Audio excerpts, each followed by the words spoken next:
So our next speakers, Joe Gray and Caroline Stevens. Joe's from Knoxville? Yes. Knoxville, VUL is how you spell that. Joe is a passionate professional that works as a consultant and also blogs and podcasts and is just a general lover of InfoSec. And Caroline is entrenched in the world of risk management while trying to hone her technical skills. So guys, welcome Joe Gray and Caroline Stevens. How's it going? So I guess you probably figured out by now that this is got a little bit of you're ever going to see? Absolutely. There's a little bit of a shtick to it. We didn't think about the dynamic of wearing a hat and a wig through this, so we've got to get our jokes out early. So with that being said, party on, Wayne. Party on, Garth. Epic. So a little bit of backstory on that. I was talking to a friend about data carving, and I had a sinus infection. They were like, "Why are you telling me about Dana Carvey?" So this was born. So with that being said, introduce yourself. Oh, hey everybody, I'm Caroline Stevens. As mentioned previously, I kind of come more from the world of risk management and governance and whatnot, but curiosity for the tech side is kind of creeping in, so I'm trying to get as much experience as I can, however I can. And Joe has been cool enough to reverse mentor me because you can teach an old dog new tricks. So with that, Joe. So, yep, I'm Joe Gray. I do work at Sword and Shield. Prior to InfoSec, I navigated submarines for 7 years. I used to teach at a couple of colleges in Georgia before I moved.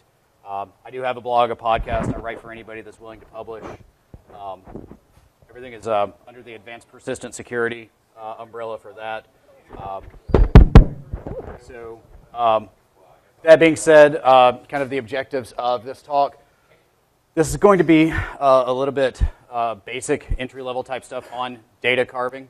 It sounds a lot more complicated than it is when you're using tools. If you're doing it manually, then we're really not going to get into that because We could be here for hours. It's a lot to learn in a short period of time. So with it, we're going to talk about what it is, why you would do it, how it works.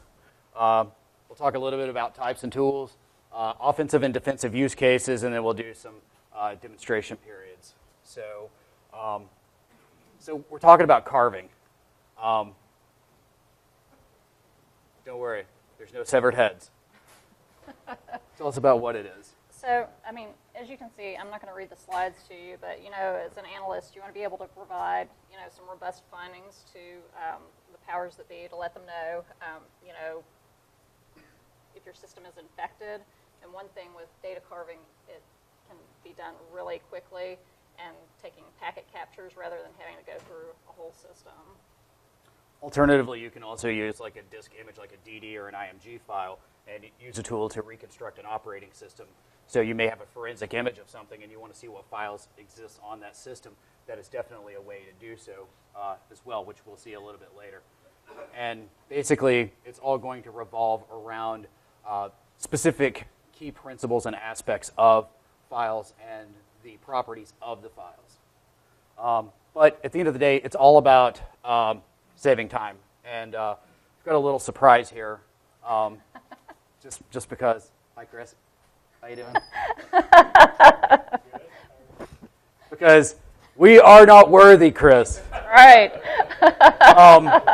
So if you want to know about data carving with packet captures, you should read Chapter 12 of the third edition of Practical Packet Analysis, on sale now. And while you're at it, you should empty your pockets and send any change you have to the Rural Tech Fund. They like checks, too. Yeah. Hey, no worries. So basically, to understand this, we need to talk about how things are going to work. And this is basically deconstructing a file in terms of you have your magic number. That's going to talk about what kind of file it is. It doesn't matter if the file type says exe or if it says JPEG or Word, whatever it says. The magic number is going to dictate what it does. You may remember around the time of Hack the Pentagon, there was a vulnerability called Image Tragic. And basically that allowed people to upload executables as image files.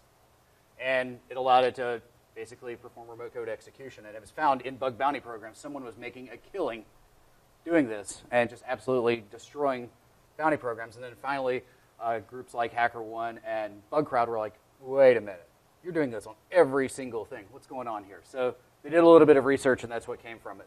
But with it, basically, we just find out things like the length of it, the packet data. That's what's really important. And it's an imprecise art at times as well. Know that basically, you want to handle this aspect? Well, there's a whole lot of cool tools out there. I mean, Joe's real big in command line, so those are usually the ones that he uses. But for us noobs, there's a lot of GUIs out there as well. There's like the 4 different types that we're just kind of gloss over for this particular talk is just cluster-based, sector-based, byte-based, and hash-based. Again, you can read. I'm not going to read them specifically out to you. One of the things, did you want to show them the list of the magic numbers? Sure, let's do that. So we've talked about magic numbers and kind of how it works. So in that sense, we have the meat. Not really. Saw an Arby's commercial before we headed over. But with this, we can see various file types have these magic numbers. And you're going to see these within the header of the file. Like, for example, if you see FF, I think that's a 0 from here, it might be a D8, that's definitely going to be like a JPEG. Alternatively, like Flash, which is something we're seeing a lot with ransomware right now, you'll see the string FWS in there as well. So this is the hexadecimal representation of that. This is also how you can have a little fun with that. So here's FWS, 46, 57, 53. Or alternatively, you have this aspect as well. So whenever you're running a tool, it's looking for these types of strings so that it can say, hey, this is this type of file. And then it'll look for the footer of the file as well and say, this is where we need to stop. That's where it becomes an imprecise science. And in that regard, a few weeks ago, I was doing some carving on a forensic image as part of incident response, and I thought I had hit the mother lode. I was like, yes, here's all these Flash files. They've been pwned. Yeah, absolutely, which is never good, but it's somewhat vindicating when you're doing the incident response and you think you're finding something like this. Come to find out, whoever wrote the Java code for it sprinkled the letters FWS throughout their code left and right. So no Flash for us today. So, but that just goes to amplify the thought process that the tool might give you something, but tools are not everything. You have to perform that level of human analysis that goes along with it. Go line by line, look at it, use various analytic techniques to actually determine, is this legitimate? Then do things like get a hash of the file, check it against something like VirusTotal, which we'll talk about a little bit later when we deal with PCAPs. But do something to validate it. If you have a malware analysis environment, try to move the file over.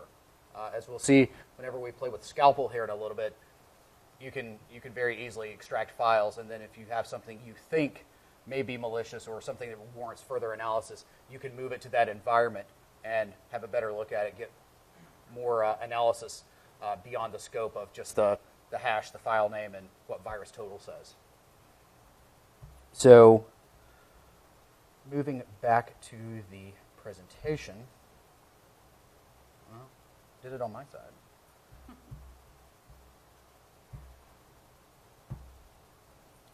So with that, it's a good time to start talking about Scalpel. So there used to be a tool called Foremost. And the author of Foremost is actually, if I'm correct, speaking in NOLACon this weekend. His name is Dr. Golden. And basically, it kind of started to die off. So Scalpel came along. It's maintained by the same organization that does SleuthKit and Autopsy, which is a ridiculous toolkit that just allows so much analysis on so many levels. We're not going to get into that on this one. We mentioned those and volatility later on, but yeah. As far as this talk goes. To have an hour-long talk with a demo, there's no way. It's a very robust framework. SleuthKit being the backend, Autopsy being the GUI. But with it, we have capabilities as shown on the screen. And then basically think about it. How does all of this done? The next to last bullet sums it up. It's regular expressions looking for magic words for the headers and the footers. And that's where you can get messed up. That's why I thought I was finding flash files in a code written in Java. When you see FWS 3 lines below something .class, that's a pretty good indication it's probably not. It's not the droids you think you're looking for. So with that, another one would be FTK, Forensic Toolkit. We're not going to really get too heavy into that one either. We wanted to try to stick with a very small tool set as opposed to just playing tool roulette. But it's considered industry standard. There is a free Imager, Imager Lite, that you can use. It has a lot of capabilities alongside Scalpel. It's just a matter of choice. FTK is more GUI-based. Obviously here you can see that there are capabilities of command line operation, but it's not really what it's known for. There are capabilities to integrate with other tools. Volatility is using command line in Python. Autopsy is Team GUI based, and SleuthKit's command line. Those are all OS, so you can download them and use them today. Absolutely. So, and then if you want to know more about volatility, it's definitely a very robust product. Andrew Case is heavily involved in that. I think he's also speaking at Olicon today. I know he's active in BSides New Orleans as well. So let's think for a moment kind of about use cases. What we've talked about so far has been solely defense. So you have a packet capture. You want to know what people in the network were doing. So you have the packet capture. You can carve things out. Okay, well, this is how this ransomware ended up on our network. Here's the host it came from, so forth and so on. Or we have a forensic image. What kind of files were there? What can we reconstruct? Okay. So in thinking about this, and this was before WannaCry brought everyone to tears, but I really wonder what Tears for Fears have to say about it, to be honest. But anyway, so what if you were in a situation where you had achieved some man in the middle? So you've done some sort of ARP flooding, you've found a span port, you've got physical access to their Gigamon, something to that effect. So in theory, couldn't you use this for a defensive purpose? Couldn't you get between a file stream between a workstation and, say, a file server, capture the SMB packets, and then, boom, you have the file. We'll go over this in just a little bit, but it's definitely not just a defensive tool. It's not something like a UAC bypass that you're going to see in an offensive scenario, but it's definitely something that you could use offensively if you were in a situation that required it. So I guess in summation on that one, carving and PCAPs aren't just for defense anymore. They really never were. So I think it's given old Wayne here a headache. Yeah. So that being said, we're going to shift to the demo period. I hope we've appropriately sacrificed to the demo gods, because that, it's truly a thing. Just shifting the screen here for a moment.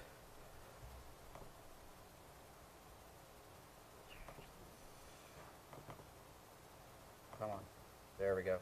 So with this, I'm going to show a tool called Network Miner, and through my research over the past few weeks, I've determined that this is one of the greatest things since sliced bread.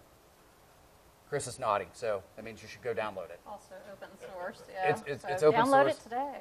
There is a paid version, but you can do everything you need to do. Absolutely. So with this, let's start out with something simple.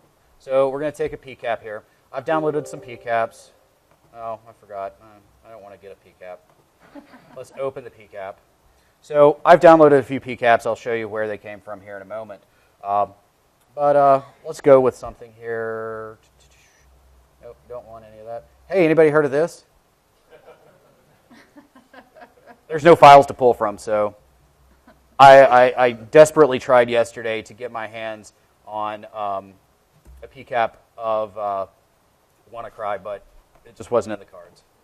So we're going to play with Neutrino Exploit Kit. So here we've got a packet capture. This talks about all the data the host that communicated. I understand the font's small. I can't zoom in or out in this app. So just bear with me for a moment. I'll talk you through it and we'll be fine. So here we see the hosts. We can actually further enumerate things like the MAC address, sometimes operating system. We can see the sent and received packages. So that gives us a lot of really good context. But alternatively, here we see files. So this is Neutrino. It's an exploit kit. Keep that in mind. So let's just do it by file size. And right here is a giant SWF file. This is a flash file. It's part of an exploit kit. So what's going on here? Is this malicious? Could it be? Well, absolutely. So the beautiful thing about this specific tool is we can actually calculate the hashes. So if you're going to conduct analysis in this sense, this is certainly a way to go. So there's a few methods we can go about analyzing this to determine if it's truly malicious or not. That's what I'm looking for. So we could very easily go to virus total. There's the hash. We'll search for the hash, see what it says. Oh, look. So based on the hash alone, it tells us this. If we don't want to do it by hash, okay, there's another way for that. So let's go back here and let's move over to the miner again. So from here, close this out. So very simply, we can open the folder. So it's already got the files on your workstation. I will warn you, if you're doing this, you probably want to put an exception in your antivirus rule or your machine's going to go bonkers. If you have automatic backup set up, you're going to want to put an exception on that directory too. Or do it on a malware analysis station. That's another option as well. So we're going to move back to virus total. We're going to choose the file. So in this case, we're already there. It's the same file, but we'll go with the one from today. And we'll scan it. So 23 of 56. Chris, do you think that's a high enough number? Would you say with good confidence this is malicious? I would say a different. There you go.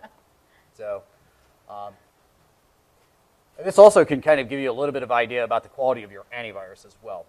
I'm not on the payroll of any antivirus vendor, but I did find it rather interesting that some of these right down here may or may not say, yeah, this is fine. So, no hate, just facts. So, but that's definitely something to take into account. Another way that you could actually do the same thing, going back with the hash for a moment. Let me close this part out. So, we wanted to run with the hash a little bit more and do something else. So, instead of using MD5, we'll use a different one because it provides various hashes. So here we'll just copy it again. Let's paste it. I'm a huge fan of Alien Vault OTX. The company I work for is an Alien Vault partner, so we like Alien Vault products. I write blogs for them as well. I did that before I started. So it's a decent product. In terms of free threat intelligence, it's definitely worthwhile. But here we put the hash in, and well, all of a sudden we see Neutrino exploit kit. So, but this is based solely upon whether someone's actually submitted something or not. In this case, I think I'm the one that submitted this. Some people submit a lot, some people don't. Does this mean it's true threat intelligence? Not necessarily. To kind of echo the conversation that Ben Shipley and myself had at BSides Nashville, does it indicate threat intelligence? Not necessarily. Here's some of the data that we've got with it, just to go from it. I took the data that I collected in Network Miner and got a little bit of additional data from SANS, but for the most part, right here we get this from Netminer. We get the IP address. There's another hash, and we got this data out of it as well. So honestly, that right there is enough to say, yeah, you've got this, someone's connected to a known host that's peddling some neutrino. We've seen the hash come across, so you definitely want to take a closer look. So, especially if you use some of those antiviruses that had green icons next to them. So, where can you get these captures? Well, there's a beautiful place. It's contagiodump.blogspot.com. And basically, you search here for a collection of PCAPs. Anything you want to analyze. I've already checked. WannaCry is not there. I tried. But it'll send you to this Dropbox page. And from here, you can do it by APT, by crime, or public. So let's just look at this. We'll look at exploit kits, just for the sake of argument. Come on. It's thinking. There's a lot of exploit kits.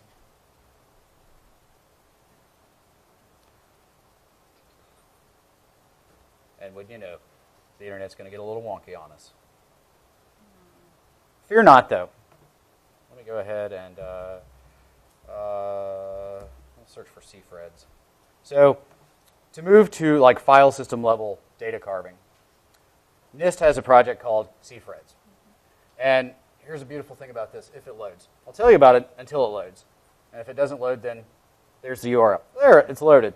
So with it, if you're going to test a tool and you want to determine the validity of does it work, or you're trying to learn how to do this because you're just starting out. So, like I said, I've been in InfoSec for quite a while, but I've not been doing this stuff in InfoSec for a very long time. So I had to come across a lot of resources to learn. So in doing so, you have your stuff here. Again, it says tool testing, equipment checkout, staff training, proficiency training. So here you can actually look and see, here's some file carving images. So with these, there's your DD file, which we'll discuss in a moment, and it tells you exactly what file types you should expect to see in that.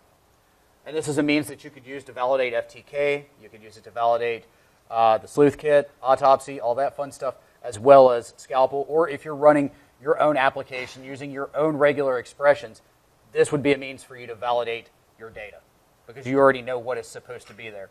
So you just grab one of these. I've already got one in a virtual machine, so I'm not going to download any here. But you see there's various file types, so you can actually hone your tools to make sure that you're getting the header and the footer in the right location based on your regular expression or, again, the tool, or if you're just trying to learn to do something.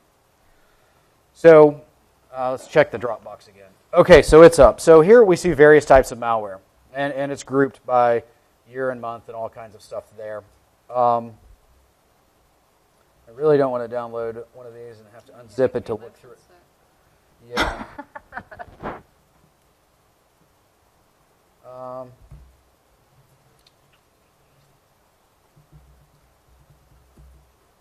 Yeah, so it's grouped that way, so you're not going to be able to index it by the name of the actual malware. But if you search through Contagio's website, you can actually find everything here as well and find the PCAP, download it, and work from there. This is definitely not the only resource out there. It's one that I found to be one of the most helpful if you're looking for samples. So I highly encourage you to take advantage of it.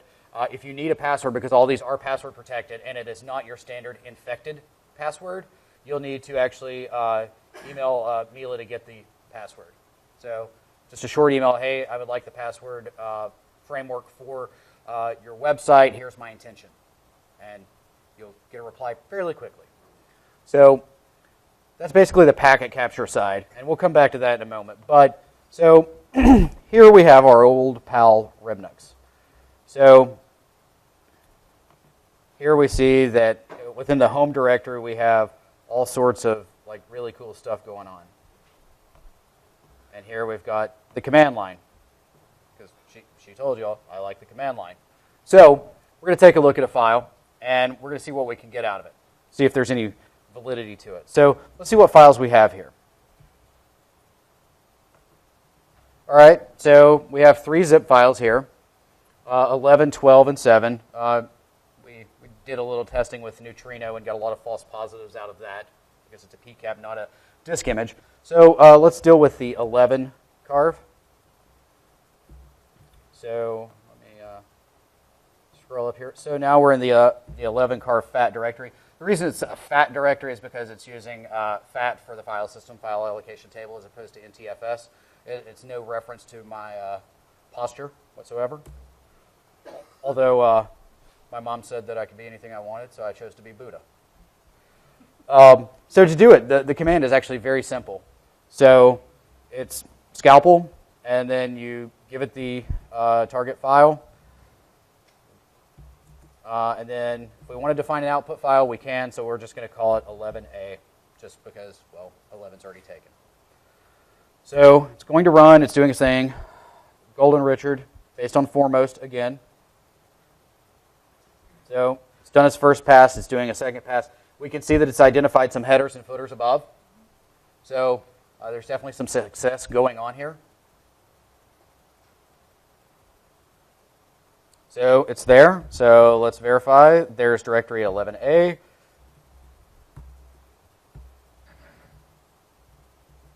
So here we are. We have all these awesome directories. So here we see doc, GIF, JPEG, movie, and so on. So now we have these files. Can we validate that they're real? And this is the reason why Remnux is a good option for this. So as much as I like to be command line all the time, sometimes you just have to go GUI. So we're GUI. So let's go into the 11 directory again. So here we go. So in order to do this, I had to install a few pieces of software. LibreOffice. Let's see, what else? Nick is a pretty man with a document. So the person who created this file, his name was Nick, and he wrote an academic paper in 2003. So that's where the reference to this comes from. But in that same sense, VLC, PDF reader, and LibreOffice was the three things that I needed to install on top of this to be able to get this analysis out of a vanilla Remnux installation. So there's a document file. Here's a movie, perhaps. Come on.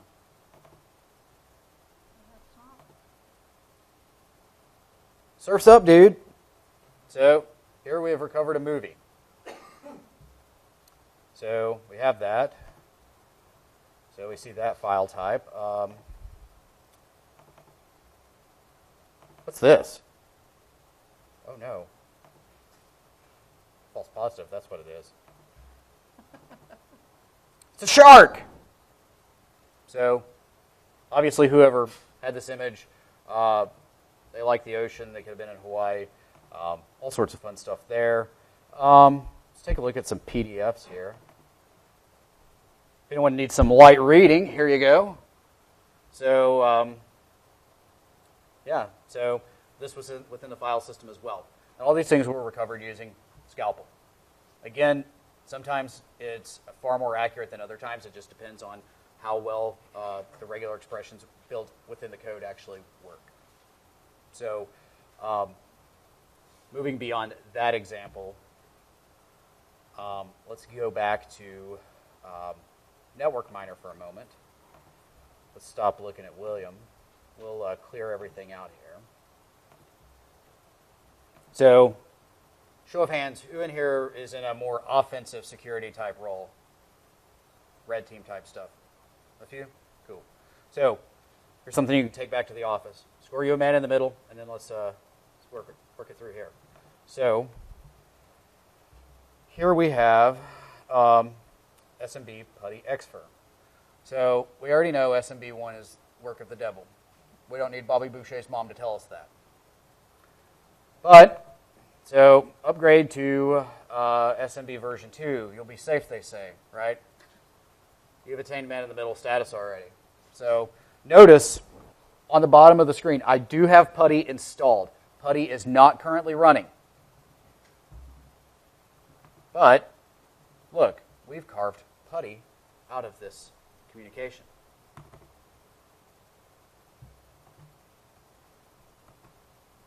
Oh, look, now we've got Putty. So in theory, if you were able to interact with a session that was transferring, say, I don't know, nefarious document talking about sensitive business practices that could be potentially damaging if found on WikiLeaks, for the sake of argument. That's the file name. I don't know who would do that, but just in case, you know. There's a few companies that may have heard of that website before. But with that being said, you come across this and you want to make sure that, hey, you know, we might want to do something about this. Or alternatively, hey, this is a pen test. This looks really juicy. I bet they'll like to see this in their report.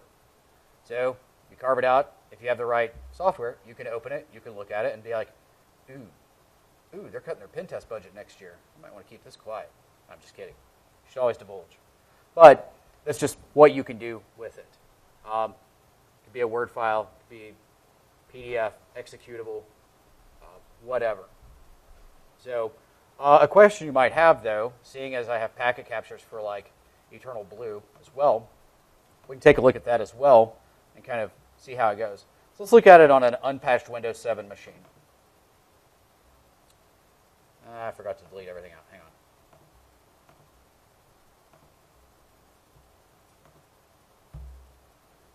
Eternal Blue on unpatched. It didn't. Okay, sure. Let me clear everything. All right, now we're good. So let's do this again. Eternal Blue, success, unpatched. So here, we have the hosts. So this was obviously done in someone's lab environment using VMware, all kinds of stuff. We see all that situational data. This is stuff that if we were using something like Wireshark or TCP dump or another packet capture tool or utility, especially if you're doing the labs out of practical packet analysis, you could look at the data there as well. But here we see that there are no images. There are no files. There's nothing to be gathered from this. So this is not going to protect you against something like Eternal Blue itself or Double Pulsar itself. If there's an actual file transfer in progress, it won't protect you, but it'll at least give you some sort of indication of what's going on in that type of environment. We do see sessions here. We could potentially see credentials if that happens. I mean, there's this level of analysis, but that's more geared towards a more forensics-heavy discussion beyond the scope of just data carving. Then we have some parameters here, of course. That's why you block your inbound TCP port 445, folks. And I would say at least monitor your internal host-to-host. But let's look at another one. Let me clear this out. So we've got another piece of malware we can take a look at really quick. So this one right here is a Magnitude exploit kit from Malvertising. It's coming up on about a year old, so it's somewhat dated, but it's still relevant as well. With this, there's a lot of traffic. So lots of things to sample, lots of things to find. So we'll talk a little bit about the strategy and like kind of how I would go about determining what to actually look at. Obviously, you're going to start with your file types. So things like JavaScript files, HTML files, PDFs, macro-enabled Office documents, Flash files, of course. So as soon as this finishes, it's pretty ginormous, because you can see there's a lot of credentials pumping in here. So with the same packet capture, you could actually put together a password list or just brute force it and use a tool like Kane Enable to enumerate all the passwords as well. So again, outside the scope of this, but valuable nonetheless. And this is loaded like turtles racing in peanut butter. I know.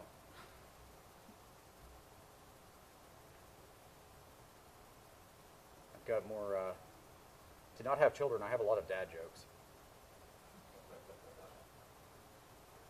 So while we're waiting for it to load, I'll tell you a funny dad joke if you want to hear it. What do you call a fish with no eyes? A fish. I'll be here all day. So here we have all these files. So what's going on with these files? So we see where they're coming from. We see where they're ultimately going to. I would start down here with the largest file sizes. Who here has seen an HTML file of that size? An HTML file of that size that's more legitimate than illegitimate. Not saying they don't exist, but... And that's a pretty big JPEG as well. So let's see what VirusTotal has to say. So here's our folder again. Let's go visit our friends again.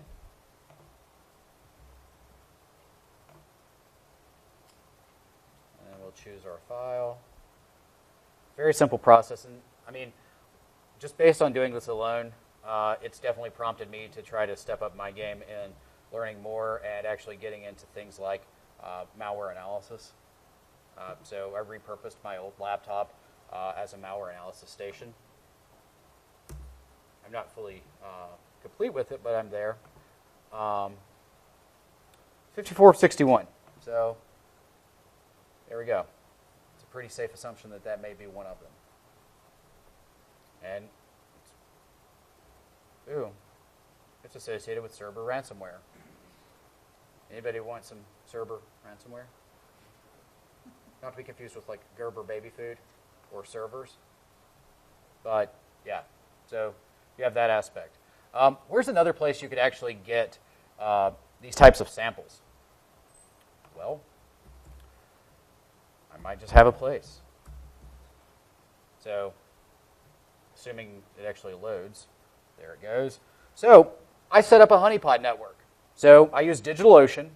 This is very low cost, really. It's only as expensive as you make it. It's a better way to put it. And I deployed some honeypots. I used MHN to do this. So, got a bunch of sensors, and you'll see there's a lot of the host names are very original. So, everything's either vanilla or Loggy McLogerson. The purpose of Loggy McLogerson, that is the host that's actually doing this. So that's where this GUI is from. But in addition to this, Loggy McLogerson actually polls all the vanilla servers daily and pulls data that I've written scripts to parse IP data out of for IP reputation data. The next step to that is I'm going to be correlating that the IP data with specific ports. So these are the ones going after SMB. These are the ones that are going after Secure Shell. Here's the ones looking for Telnet. Here's the ones going for MySQL, so forth and so on. I just haven't had the time to put that together quite yet. But that's definitely the next step. Here's another cool thing. Here at the bottom, we see this thing called DNA. I think that's pronunciation. Not sure. Anybody familiar with this? Okay. So here's the cool thing about it. The name is actually, I don't think it's the species. It might be the family or the phyla of which the Venus flytrap comes from. So there's definitely a little method behind the madness of the name. It's not just a bunch of jumbled characters like we too often see. And obviously, it's too well thought out to be from NSA or CIA. It's not eternal anything or extra anything. So from here, we can actually analyze the data. So here's the types of attacks that these honeypots have seen. So here we have, there's the bear. They're probably offering us a little vodka. So, you have it. It tells you where it's coming from, so forth and so on. And with this is the same data that I'm polling to actually make the IP reputation list and specific firewall rules that I'm using within the architecture. So, really low overhead. But here's another really cool aspect of this. And this is all in GitHub. If you look up MHN, Modern Honey Network, that's where you'll find it. And I'll show you how to deploy this stuff. It is ridiculously easy. My mom is as anti-techie as possible, and I think she probably could deploy this. It's as easy as copy and pasting. So with it, we can look at the filters for Snort, Suricata. I have one running Suricata, so we can get the data on that as well. And they're just based on Snort or Suricata rules. So it's just giving us a little bit of insight. But here's the one that I'm particularly fond of. Here we have a malware sample. So if you go to the file structure of this actual host and go to the var DNA binaries directory, you can actually extract the file out, move it to another system, or that system if you so choose, and conduct your analysis on it. So that would be your analysis, not your analysis.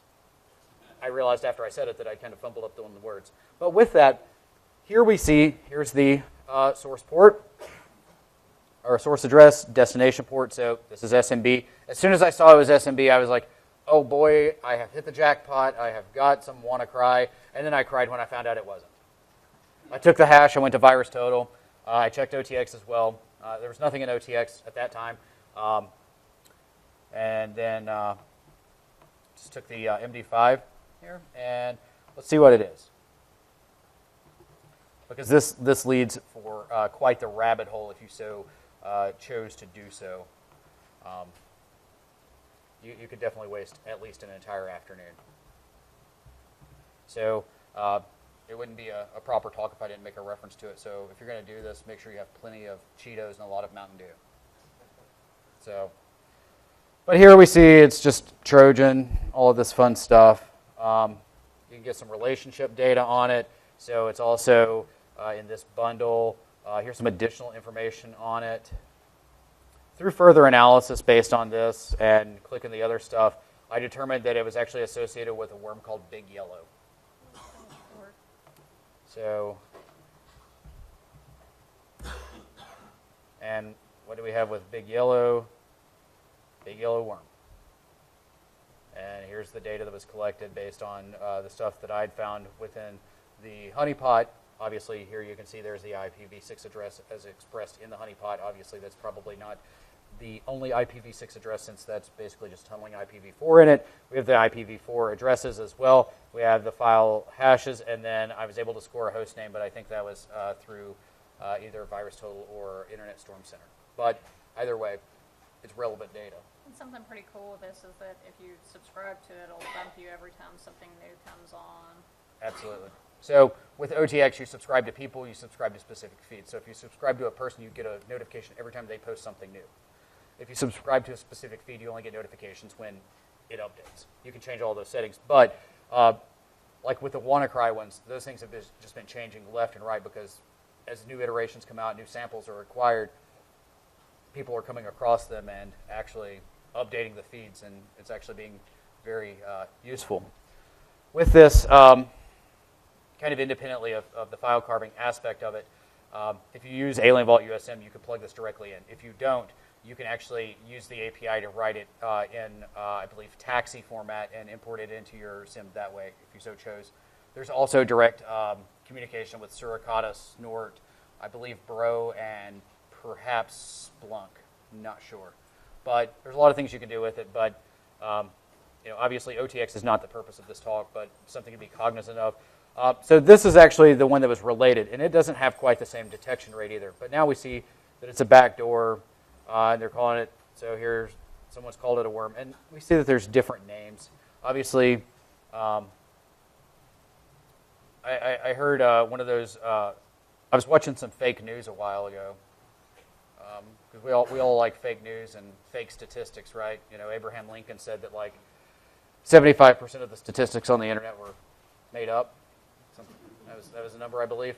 So I heard a joke that there was only like 13 original lines of code in the world, and everything else was just a modification of that. So of course you're going to see some things that are going to say, oh, this is a Trojan, this is a worm, and it's really something completely different, but it shares characteristics.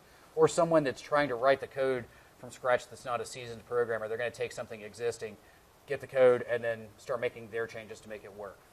And that's going to provide that confusion as well. So with that being said, there's a lot of information here. Let's shift back to the presentation here.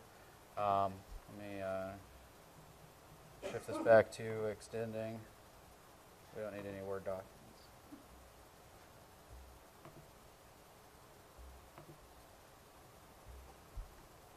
One moment.